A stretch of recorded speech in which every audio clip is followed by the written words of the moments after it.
Live. Welcome, everybody. I'm so excited to bring this show to you. Before I start, I'm Emily, and I'm going to play a short video as we hopefully wait for more people to show up. So let's play the intro video that we have here. We are live. One day at a time, right? Yeah. Welcome to the Onward Podcast. So anyway, that's just a little short intro video. I love that music. A friend of mine created that song, and I'm just going to stick with that music the whole time I host this podcast. So the Onward Podcast is all about facing adversity, moving forward, and discovering ourselves along the way. And I started going live in December, and this is the first time where I have so many guests, and I'm so excited. I wasn't sure if I'd be able to bring them all up on the screen at the same time, but I can. And this is going to be just an awesome show, an awesome discussion about the Asian American civil rights movement. And we're going to talk about how we can support it and actions we can take to support that civil rights movement. So let me bring everybody onto the stream. So we got everybody. It's awesome. And you might, if you have, there might be an echo, so somebody might need to go on mute or something. I'm not sure. But we've got Tuan, Christina. I'm just going in the order that I see you guys on the screen. Yafan, Linda, and Chi. And so I'm so excited that you guys are here.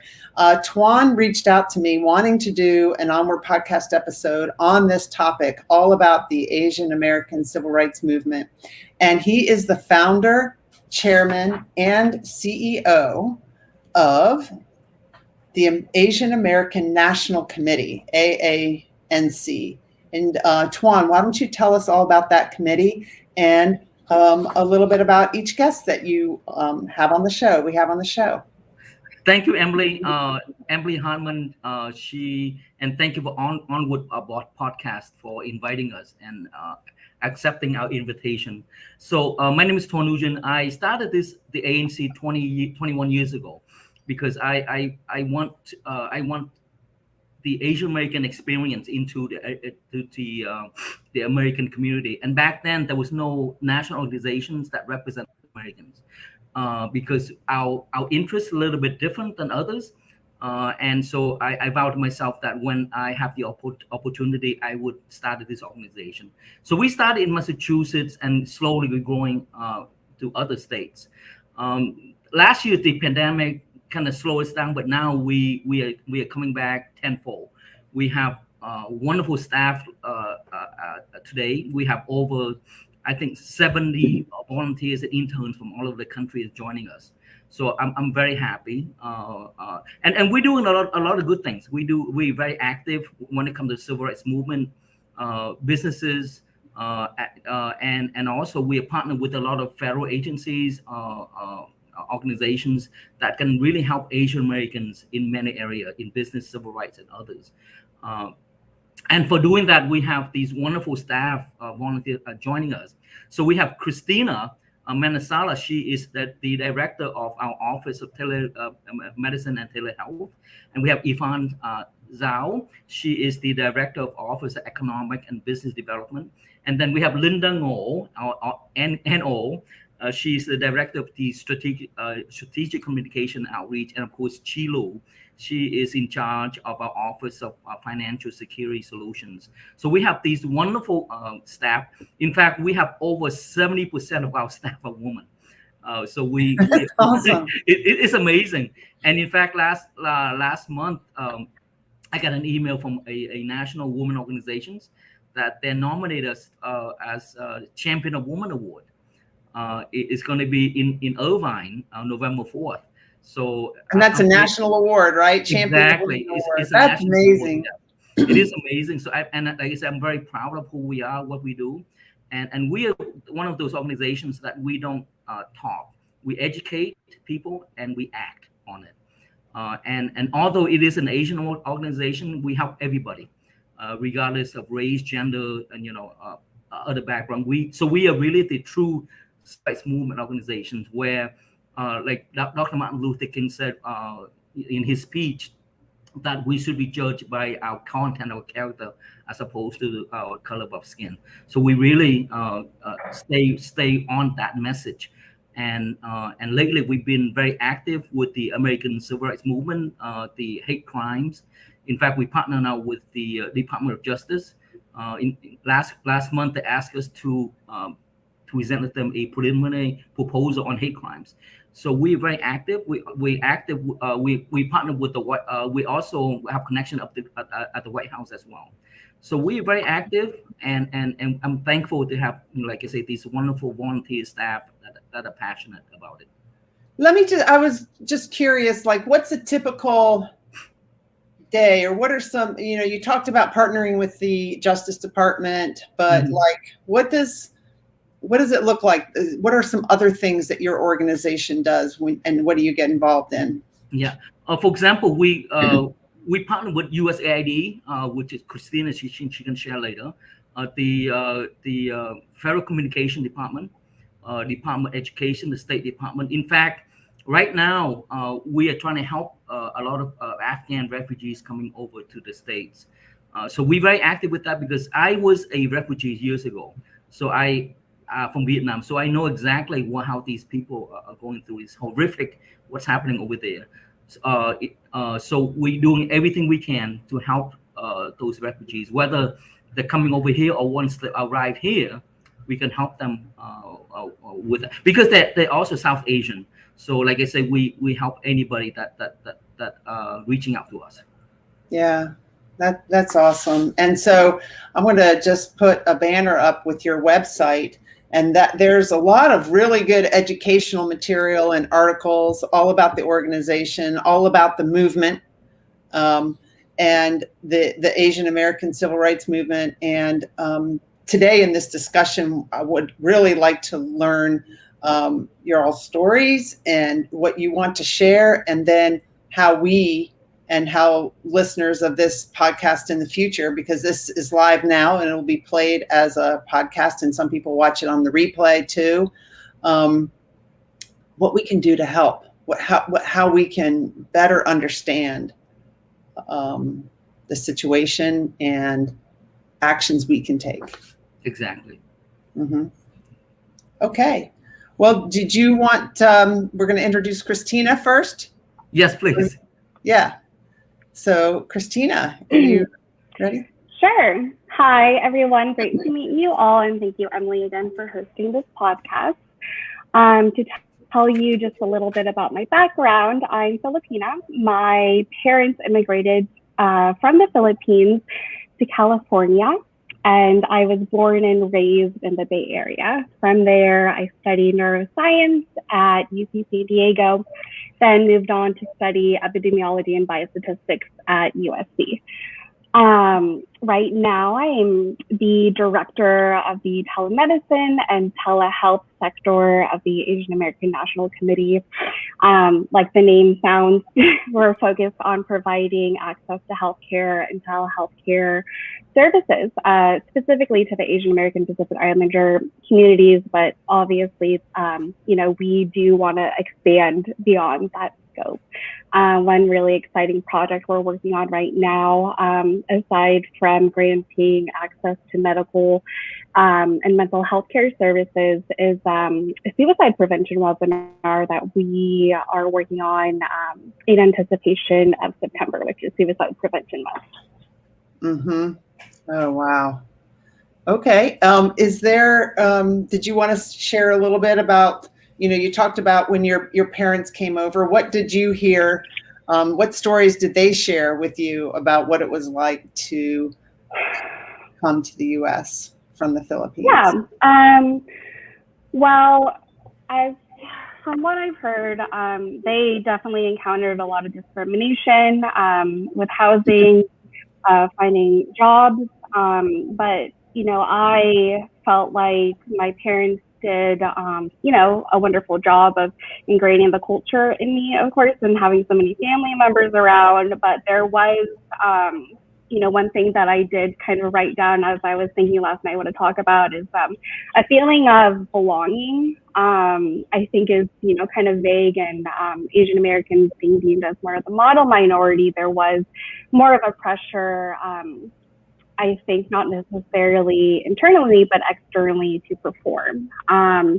And I think the feeling of belonging, started from middle school and high school and, through college. And, I think within science and technology and research, definitely internally and externally with companies, diversity is one of the suits I think that could have been or could definitely be improved. And that is something that I could go on and on, but maybe you could ask more questions if you'd like to.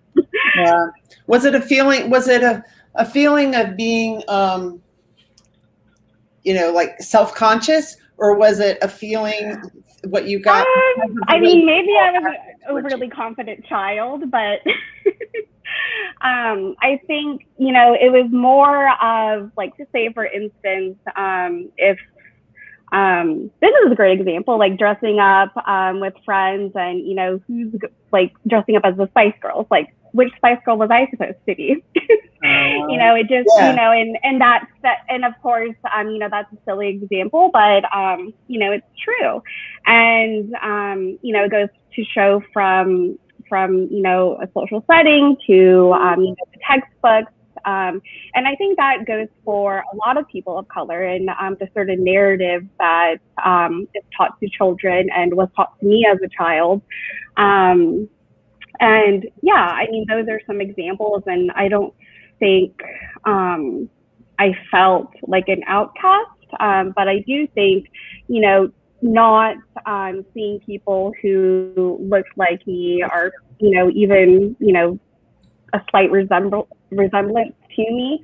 I think that in itself was discouraging. But I think now, as I am moving up the ladder and, within work and education, I am sure to tell, the women that I manage and, whether they're a person of color or not, to speak up. And, and if someone echoes their opinion, I would say like, well, it's a great point that, Susan brought that up first. Mm-hmm. But yeah, I mean, I do think that, I was quite young when my parents did experience a discrimination in the workplace, and, finding housing, things like that. But I do think, the type of discrimination that women, and especially women of color, Asian American women, face in education and in the workplace, it is still significant. And it is something that I think, one can learn to tackle on their own if they're subject to it, and also what others can learn who may not be subjected to direct discrimination but can participate as an active ally. Yeah, an active ally. Be aware, notice. Yeah, very good points. Right. All right, Yvonne? You're on. Yeah, there you go. Uh-huh. Yeah, I was just trying to unmute myself. Okay, so hi everyone. My name is Yifan Zhao, and I'm currently the Director of Office of Economic and Business Development at AANC. So a little bit about myself. I came to US when I was 16. So this year it was exactly a decade. And I came here alone, and since then I stay here throughout the whole time by myself with all my families. I'm back in China, and I went to high school in Lauderdale, and then I went to college in New York. I studied fashion design at Parsons, and after that I had a very brief working experience, and now I'm a MBA candidate at Boston University. Wow. Well, I mean, like, you came over alone, to go to a boarding school, or? Yes. And so while I was in China, I went to a foreign language school. And so my family was preparing me to study abroad when I was very little. But what they didn't expect was that I wanted to go to US at such an early age. They wanted me to come here maybe for at least college or later, but I decided to come here when I was in, let me see, in 10th grade.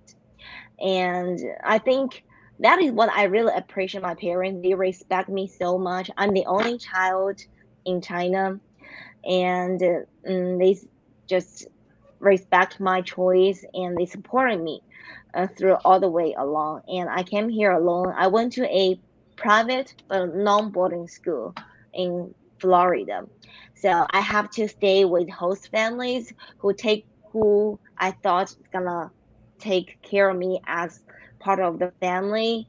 And so I spent 2 years with host families, and after graduated from high school, I started to live on my own alone. Yeah.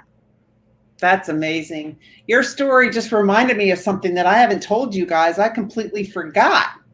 I don't know how, but my son, both of my kids went to a boarding school, and there were kids from China there. And, they didn't go home sometimes for Christmas or Thanksgiving. And so one was from China, one from Hong Kong, and they would stay with me and Tony and Franklin. I remember that now. And they would come, and I went to their graduation, and they would come home and spend Christmas with us. It was so fun to get to know them. Yeah. Yeah, it was. And so what I want to share through my experience is before I came here, and I don't know if everyone's aware of that in China, there is a very great, like how to say, Western privilege, and everyone thinks the Western technology, Western economic, Western education was better than China. So in China, parents spoil kids a lot. They want to give the best to their kids. So if they have the ability to afford, they would love to send their kids study abroad. Yeah. So my parents was one of them. And before I came to US, I thought US was like a paradise. Everything was gonna be fantastic. Everywhere it's gonna look like New York. And exactly. I got influenced a lot by the American movies when I was young. And I haven't been to US at all before 16. And the moment I landed in Fort Lauderdale, it's Hollywood International Airport, I was like, this really US? Yeah. And it took me like at least 1 month to realize, to admit the fact that this was US. And so that's why I said I'm gonna go to college in New York. Which I applied for Parsons, and I got admitted. I was very happy. Then I go to New York. But before I went to New York, I thought New York's gonna look like Times Square everywhere. But it wasn't. But I started to appreciate the culture that New York had. It's much more diversity and a lot like unexpected good things happening. So, but what I learned from this, I feel like there is a unmatched like Eastern perception of the U.S. I think because China, we went through a very hard time of economic development. Everyone has a very high standard, high perception of the U.S. society. Sometimes it's like a little bit maybe not a little bit, but very exaggerated. But on the other side, I noted that U.S. also has not unmatched perception of China or the Asia. For example, when I was staying with my first host family, and they didn't know anything about China, I was very surprised. I mean, I thought they are gonna at least prepare something, but they didn't know how China looks like, and they started to teach me how to use microwave, which I know it's not typical, but I was just a little bit like surprised. So that at that moment, I realized that U.S.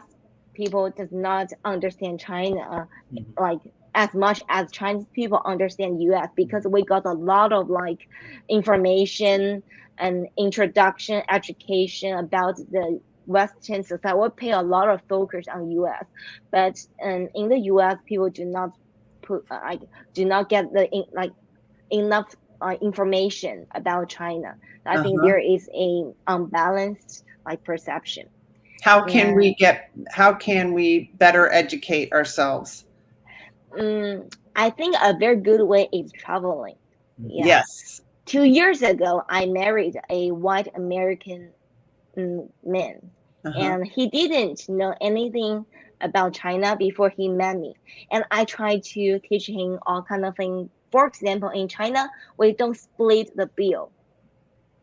There's always going to be one person who's going to pay for the whole table. It's like the tradition to show your friendship. The whole table. Okay. Yeah, the whole table. Whoa. And then next time, the other person's going to pay. Say, hey, you paid last time, so it's my turn this time. That is how we make friends with each other. So this is something brand new to my husband, but he picked it up very easily. And when my parents came to US, he paid for everything. I was very happy about that. But I think I would limit my friends. Yeah. But I'm not saying everyone needs to pay the bill here, but it is just an example of how the culture different in two country. But even though he still didn't know enough about China just by the words I talked to him, until I took him to China for a 2-week trip. Only in my city, Chengdu. I didn't show him other cities like Beijing, Shanghai, and he was totally impressed. He said, "Ifan, I have never imagined China like this. It was so modern." And it was so large. Everything was just so new. Whereas in New York, we have like buildings from centuries ago, but in China, everything was new. So and since then, he started to bring back what he learned from China and introduce to his friends. I feel like that is a very important way to let people, like Western people, know more about China. You have to really see it. You have to see it from your eyes and know it by yourself. Teach yourself. I think that is very important. That's important. And if you can't afford to travel, talk to people like you, or just open your mind to, there's other possibilities than just how we see it in the movies or what we see on the news, things like that. Yes, exactly. Yeah. So hi, Juliet. Thanks for joining us. She works for the Navy. I was talking to her last night. She's going to be on a podcast soon with me. We're going to talk about improving housing for the military folks. Yeah, because that's been in the news lately, and she's in charge of a lot of that. So we're going to talk about that at some point. That's great. Thank you. So that's a great story about how we can, and that helps with this Asian American civil rights movement. Just as we just get educated and try to understand each other. And notice that we all are going to have a bias. We're all going to have biases. We all are going to think we, know something and find out, but be open to, your view of the world isn't the only view. Yeah. Hi, Russ. Thanks for joining us. If you guys have any questions, please feel free to ask them. Okay. Chi is next. Right? Yeah, Chi. Hello, everyone. So my name is Chi, and thank you, Emily, for having me here on this podcast. Well, instead of sharing my story, I would like to dedicate this moment to talk about someone I know. Well, this true story is about 2 people who committed crimes. And they went to jail for the crime they did in their teenage years. I'm sorry if I get a little emotional. That's okay. So the first story I would like to share is Mr. Lee's story. At the age of 7 in 1983, he was immigrated with his handicapped father and his sister through Cambodia jungle to the border of Thailand, where his family stayed temporarily for 4 years. not knowing if they could make it to the land of freedom. After staying in the refugee camp for years, they finally made it to the US. Um, his family settled in Pomona, California, with his uncle family. After about 6 months, his father started, to a new relationship. Since that day, he and his sister started to have emotional hardships, which stranded their relationship with their father. So Mr. Lee he particularly got yelled at for every little thing that he does. He ran away at the age of 15. He started to asking his friend parents to let him stay with them for a week or 2 weeks just so he can continue to attend school. But that didn't last very long.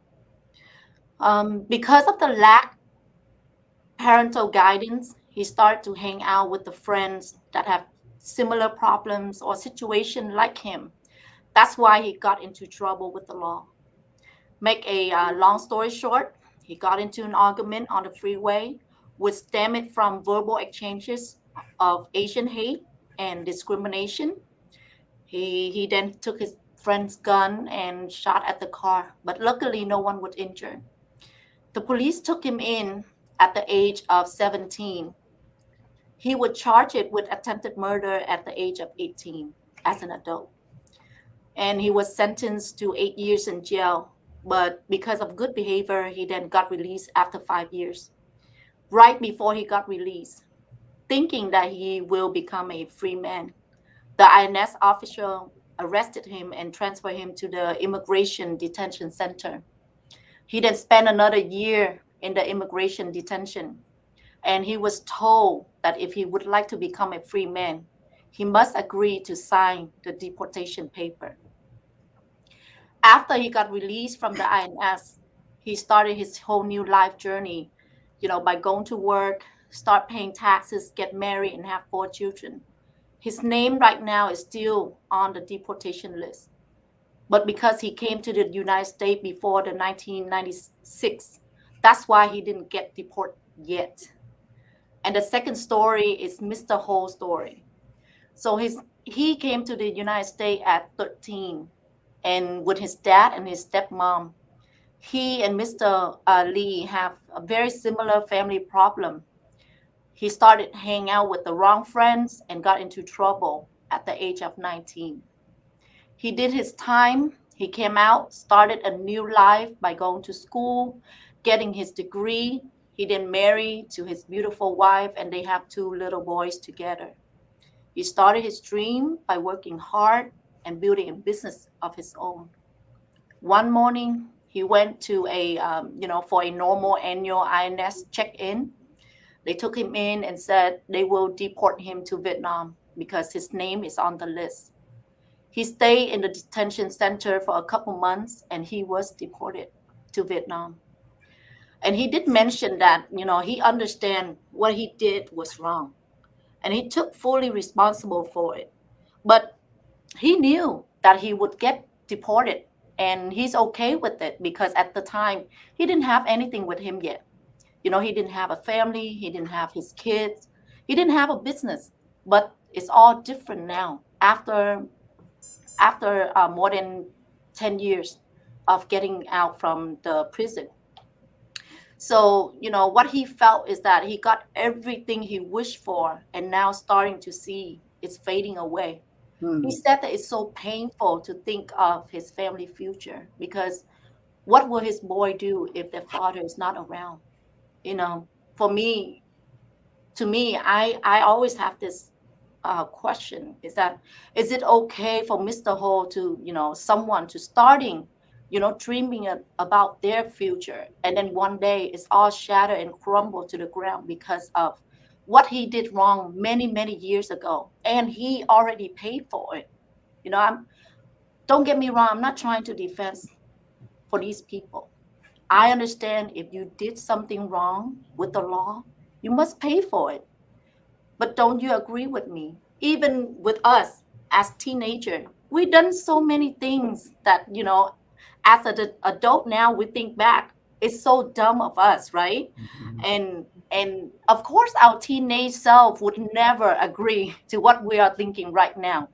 Right. And especially as when they don't have the guiding or the support from their loved ones. People do make mistakes. And sometimes we continue making the mistake every day. But what I see is that if you make the mistake and you already pay for your mistake, isn't it that it's time to let them start a new future without the fear of deportation? I think it's time to let them be a normal human being. It's time to let them have dreams of building their own future. And for me, I think it should be fair. If they are a good citizen, they all should have a second chance in life. Yeah. So that's why I would like to dedicate this moment to share with people how people out there, they are in the situation of getting, the fear of getting the deportation and not knowing what their family gonna be. Just like Mr. Ho, his family is here, his wife is here, his two sons is here, and he's back in Vietnam, and he can't really do anything about it. It's heartbreaking. And if I could interject real quick, Emily, this is part of the American Civil Rights Movement. Right now, we partner with Congressman Garcia of Illinois on the New Way Forward Act. It's part of the whole criminal justice reform. These stories are horrific, but what's sad about it is happens every day. Yeah, that's not an unusual. Those aren't unusual stories. It's not new, and we need to change that. And how to change that is to make the judge have more discretion on each case. And each case, the judge should have look at the whole picture, the person, family, the community, get them together, and give people a second chance. For example, a lot of these people committed very minor crimes, right? And I can see that if someone committed like a serial murder, a aggravated rape, I understand that. We don't want those people in the community. But 90% are very minor crimes where people need to give second chance. And a lot of those crimes are because drug alcohol problem. Then send them to treatment programs. Make sure that they abide all by the rules. Get the family involved, the community involved, the priest or whatever involved, and help them. And if that person refuses to change, then let them go back to the justice system again. Because there's so many families in the past few years get deported. And I have young kids. I cannot see, them being without a mom or dad forever. Right. And that's horrible. We need to have passion. We need to have compassion. And that's one thing that our organization, we are very passionate about. We want change. We want fairness. It's like she said, you commit crime. Of course, you get punished for that. But you should not get punished twice for it. Right. And so we need to be compassionate and we need to be fair, and that's part of what we do. Yeah, and that's part of one of the reasons we're having this show is for the people who are watching, and then the people who watch later, and the people who listen later, to get curious, to open their eyes and ears and their mind to look at these situations from other points of view, and to get curious about what they can do in their communities. Sometimes you feel like, well, this is such a big deal. I'm helpless. I can't do anything. But there's, it takes everybody understanding and everybody keeping their eyes and ears open and everybody taking just the little actions. Right. And join us, join our organizations, because we are power in number.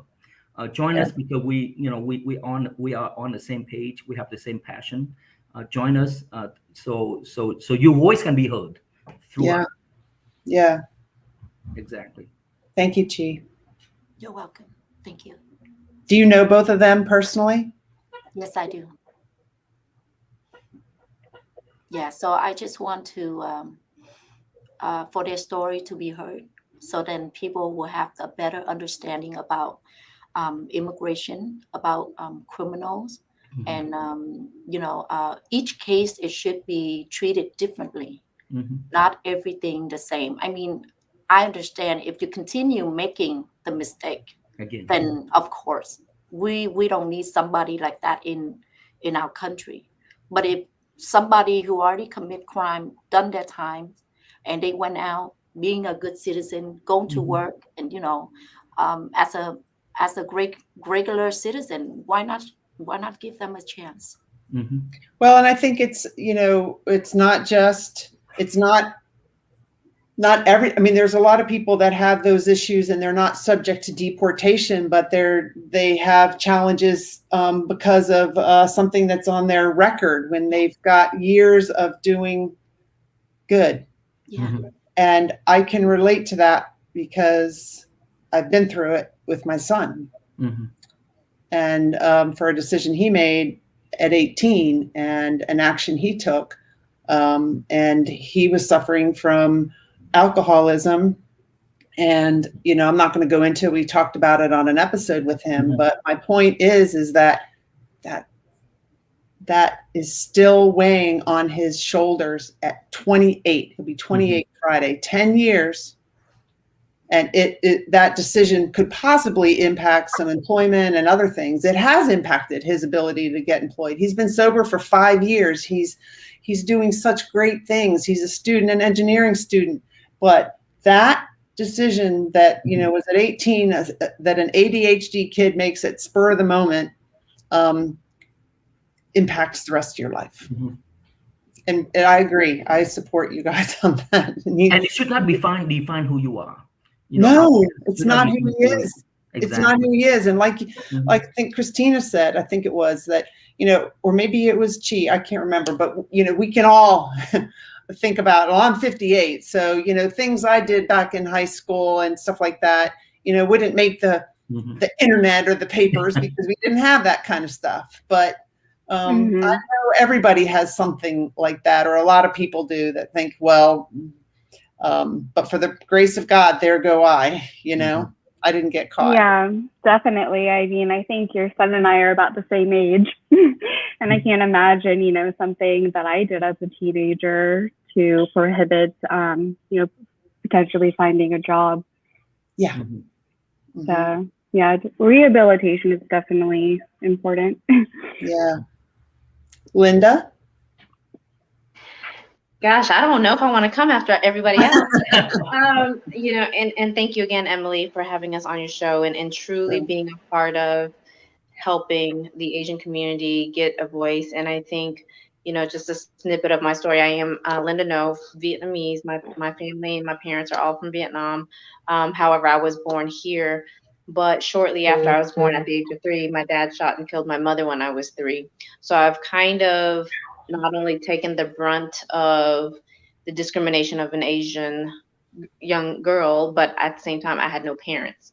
So then there's not only discovery of what love and family looks like, but then the hardship of the discrimination. So, I'm sure all of us have kind of all can relate being called names and, things that Asians are always constantly being discriminated. So not only do we get called names, but then we get stuck to two terrible stereotypes from females being sexual. We're known as the Asian persuasion. So it's a sexual innuendo at all times. So in business, it is tough sometimes because we're given those indecent proposals quite a bit. And I'm sure women of all colors and race has the same thing, but because Asian Americans has that actual stereotype and stigma, we do. And I personally have had to encounter a lot of that.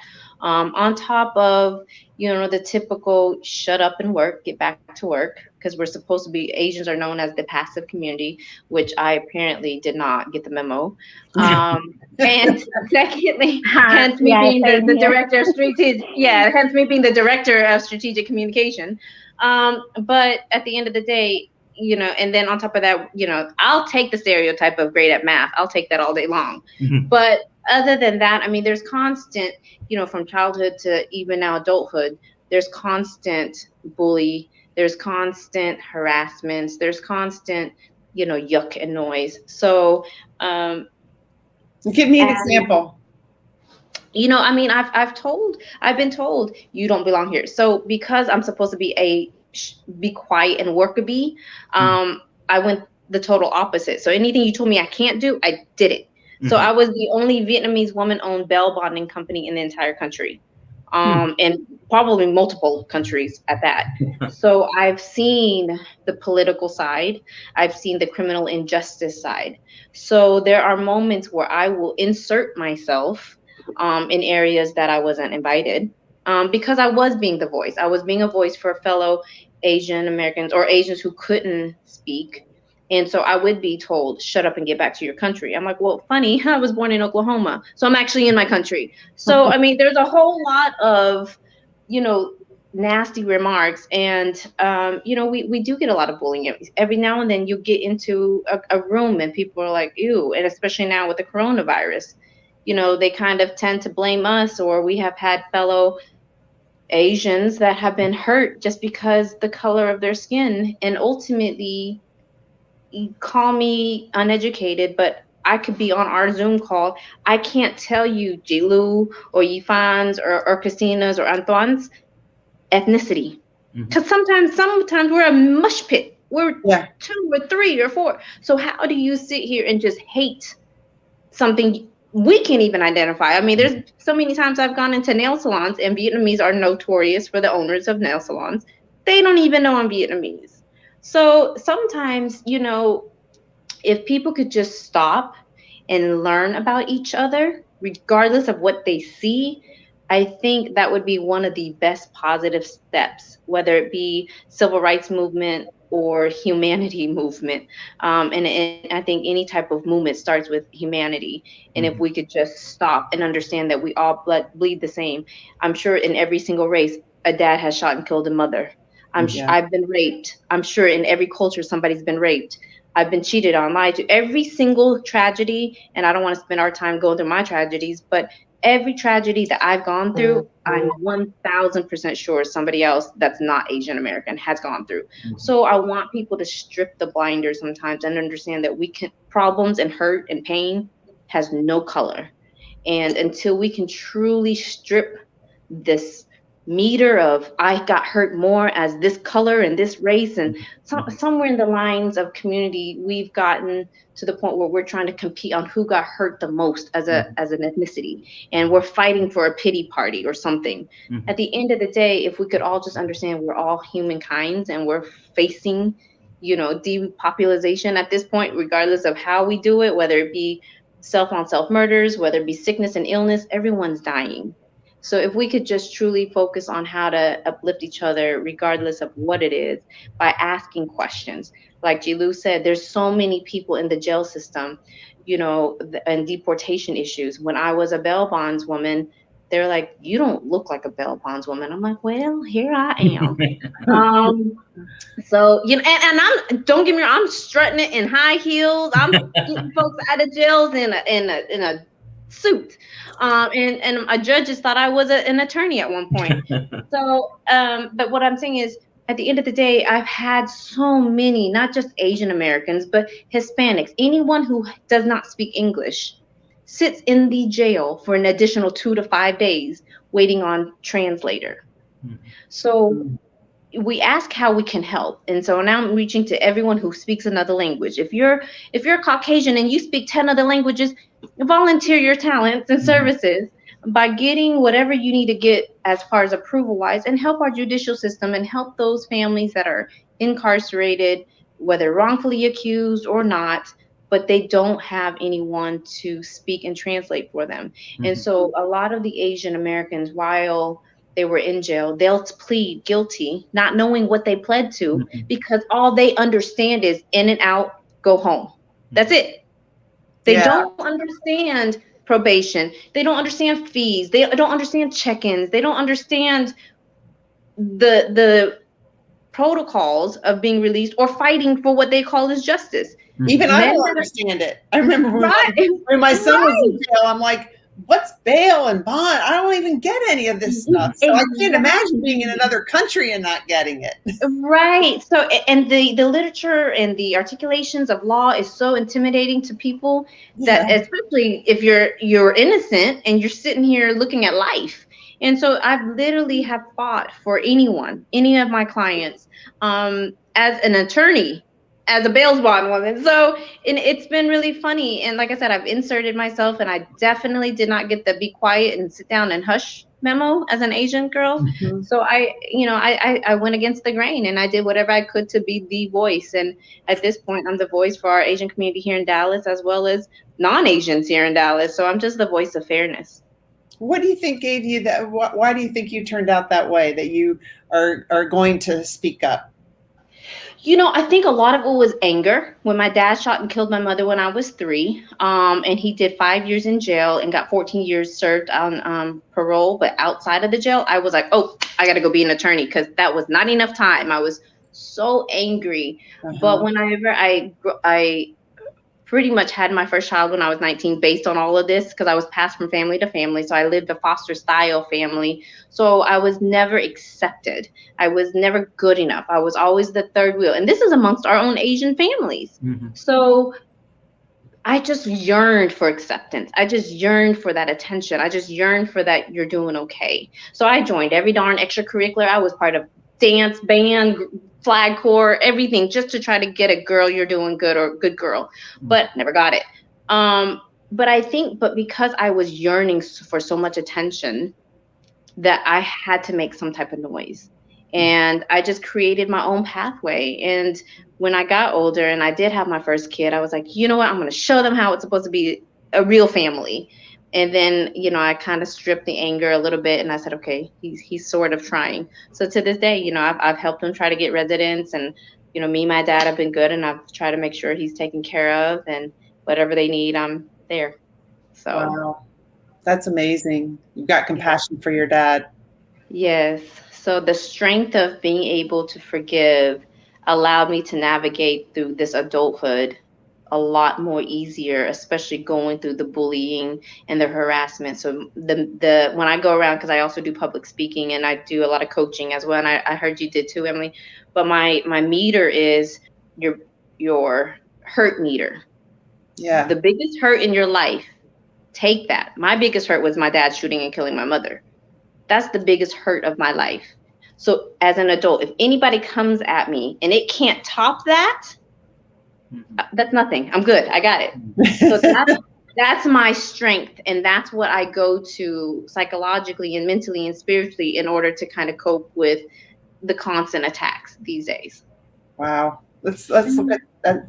Let's look at some comments. I can't tell who posted this, but they said great comments, Yvonne, about the traveling and cross-cultural or understanding.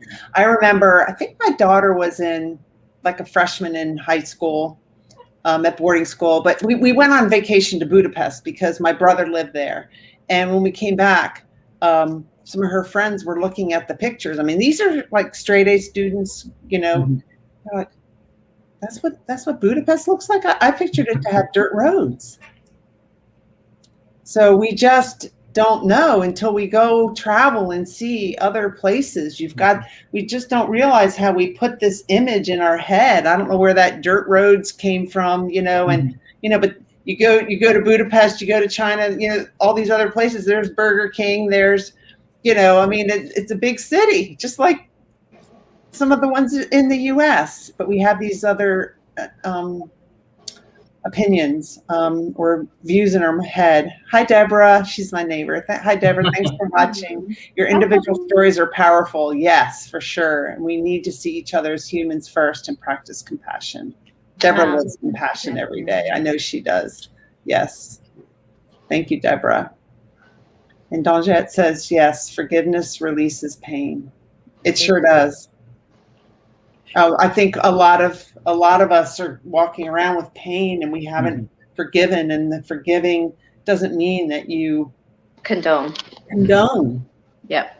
But if we can forgive others, we can forgive ourselves too, because I think a lot of us walk around, unaware of our feelings in some ways, and that's how they're then acted out, right? I mean, the story you told, Chi, I'm just thinking that, the guy on the road was so angry, but he was unaware of, it was subconscious about where it's all coming from. Yeah. True. It's that I heard there's an old saying that the longer you carry the guilt, or the heavier it gets, right? Yeah. You It's just can't move forward. You can't move forward. It's just unnecessary weight. And I'm like you said, I'm a rebel. I'm that, going against the grain. So Mhm, I'd rather not lose twice. And so that's what I teach, is that when something happens to you, you're victim first time. mhm, But if you allow yourself to hold on to that, you're re-victimizing yourself, and this time you're the assault. You're the one that's assaulting yourself. You're mhm, the one that's hurting yourself because you won't allow it to go. So if mhm, you can kind of get in that competitive spirit and use whatever pain and hurt as a tool to empower, then use that situation to empower yourself. And I think it's just a matter of, again, learning each other, learning one another, and finding that energy that you can really call on and say, hey, Emily, I'm having a bad day. Help me fight this through. And it's truly, and in that comfort, there's no color, there's no race, it's just compassion. So mhm. Yep. there's so many things that we all yearn for, from compassion to forgiveness to love and understanding, that Mhm, has no color. And if we can truly focus on the bare necessity and strip the fluff and strip the noise, mhm. then it truly allows us to be a lot more effective in any type of movements we're trying to achieve. And it starts with us. One of my coaches said, when you point a finger at someone else, Tuan, you, whatever, I've got three fingers pointing back at me. So let's look at ourselves and how we can change. If we all look at ourselves and how we can be more compassionate towards ourselves and towards others, it will make the whole world a better place. I agree, Linda. And also our movement, Emily, is apolitical. Okay, we really don't care what political party you're in, what color your skin, or your orientation. We are there to understand each other, because for us to understand other people's point of view, is that you have to know more about it. That's where compassion comes from. Mm-hmm. And that is what we're promoting. And we're also promoting that we are not asking for anything more than just being treated as equals, right? Our voice needs to be respected and heard. We're not asking for any more. We bleed just like everybody, like Linda said earlier, and we have pains just like everybody. We suffer just like everybody. A lot of myth that's saying that Asian come to the United States, you get $10,000 cash from the government. I heard that for decades, and those are not true. We work hard, we achieve, and we just want to be a part of the community. We are not asking for any more, and like I say, we're very passionate, dedicated, and loving community, and let's join together, in like I say, in business, and also at home. There's a lot of hate crime still happening, and the media hasn't been covering it much. And we want to continue. In fact, we just got a case coming recently. There was a gentleman being pretty bad, and he is hospitalized right now. But the media is not covering it because of various reasons recently. But we don't want people to forget that it's happening. Just because you don't hear it on the news, it doesn't mean it's stopped. And just because it's happening Yeah. in front of you, or to people, it doesn't mean that it's not happening. Exactly. Mhm. And I Yeah. think Yeah, I would that, definitely agree with that. yeah, and I think Um, those are the types of conversation I've had with my friends. It's like, in the media, the Asians and anything else is not worthy Mhm. enough to even make mainstream media. We have been abused in this way for so long, but this pandemic heightened it. And I guess the news outlet had nothing else to report. So we were the Mhm. trending topic for some Mhm. time. And so, at this point, we're able to take notice and take somewhat of that trend and use it for an education platform. Mhm. But Emily, for so long, like that man, and these stupid attacks on these elderlies. First of all, they can't even speak English. So Mhm. who are they going to call? They can't call 911 Mhm. because of what? Help, and then what else? There's nothing else for these Asian Americans to really do to defend for themselves because of that language barrier. So the media doesn't want to give us any coverage because half the time they don't even understand what the hell happened, because again, they can't catch two sides of the story. So there's only going to be the visual side and none of the actual truth. So it's only for what they can see what happened based on what they saw on a surveillance camera nearby or what he said or she said. But because of that language barrier, it's so tough for us to even be worthy of media attention. And that's where a lot of our shortcomings are. So I do push a lot of our Asian American women and men to really step up and start finding ways to join media partnerships. I can just imagine being over in another country and not being able to speak their language, and the people there hate me and they're performing hate crimes. And I mean, how scary could that be? It's terrible. And there's no way to tell if it's old people getting attacked, young people, women, things that you wouldn't have thought of. Like, you know, no matter what country, culture, color, you always think women should be protected. You don't hit women or babies or children. But based on this Asian hate thing, it's been children, women, elderly, like people you wouldn't even think of. That is a really great point. And, you know, just to add to that, I mean, it is a variety. And like you said, in the media, covers mostly elderly, but, you know, these data do show that it does go across the board. And it's not just limited to elderly. It's not just limited to non-English speakers. It's all across the board. And, you know, I'm in the Bay Area. I live in the East Bay and I work in South San Francisco. And, you know, there's just a flurry of hate crimes right now. And my mom is also in the East Bay. And she doesn't even feel comfortable going on a normal walk. So that, you know, is an issue in itself. Wow. Yeah. Well, as we wrap this up, this is your website, www.AANC.org. And people can go there. There's lots of great articles. If you want to educate yourself on the Asian American Civil Rights Movement, there's lots of great articles on that website and ways that you can get involved, right? That's right. Yes. Yes. And like I said, we welcome everybody. So like I say, this our organization is not Asian American. It belongs to everybody, and everybody is welcome to join. And we respect everybody's opinion. So it's really a great organization. Tuan, at the beginning, you mentioned you know, the Afghanis that are coming over here to the United States, and that you were in a similar situation coming from Vietnam.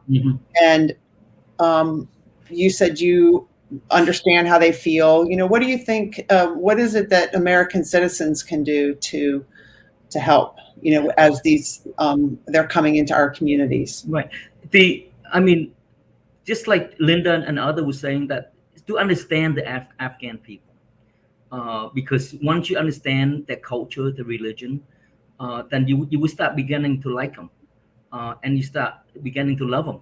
They're great people, and we as American, we have a very big heart, so we can absorb them.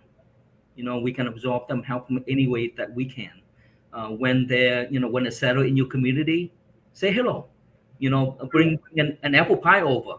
You know, in the do. I used to live in the Northeast. Apple pie is a big thing, but not in California. Yeah, but you know, just help them out because they're really great people. They're really hardworking people. They're just great people in general. So like I say, America is a land of refugees, land of immigrant like myself. So give people a chance. Just like she was saying, you know, just give people a chance to be a part of our community. And just because you have bad experience for one or two people, it doesn't represent the whole community. You know that. Right. Right. So it's like I said, my heart felt. In fact, when I sent that letter up to President Biden, it was my birthday. So I say, well, maybe I have a good luck. And nine minutes later, reply. So that's a good sign. Yeah, we want to offer our help. Yeah, as much as we can, and to be American. You know, just to be American. That's what we're promoting. Thank you, Tuan, for reaching out to me and suggesting this topic for the podcast episode. And Christina, Chi, Ifan, and Linda, thank you guys so much for being on the Onward podcast. You're welcome. Thank you so much, Emily, and thank you for everybody who tuned in. And I know you guys could have spent your hour doing something, but the fact that you wanted to learn more and have an insight on the Asian community and just any positive movement is gratitude. So yes, please share. Yeah, really, thank you, Emily, for supporting the Asian American movement. Thank you so much. Sure. Yeah. Okay. And thank you, Emily, and thank you everyone who's listening right now. Yes, thank you, everyone, and Emily. Well, thank you everybody for watching. This was a really good episode. I learned from every one of my guests, and I hope that you do too. So the Onward podcast is all about facing adversity, moving forward, and discovering ourselves along the way. You can find out, I'm a coach. You can find out about my coaching opportunities to work with me on my website at emilyharmon.com. I come here live every Wednesday night at 7:30. And then later on, this is published as a regular Onward podcast episode too. So thank you everybody for all of you that tuned in. Donjette, Facebook user, I'm not sure who you are, but I'll find out when I go on Facebook. Russ Hedge, and Deborah, thank you guys for watching and supporting the show tonight. I appreciate you.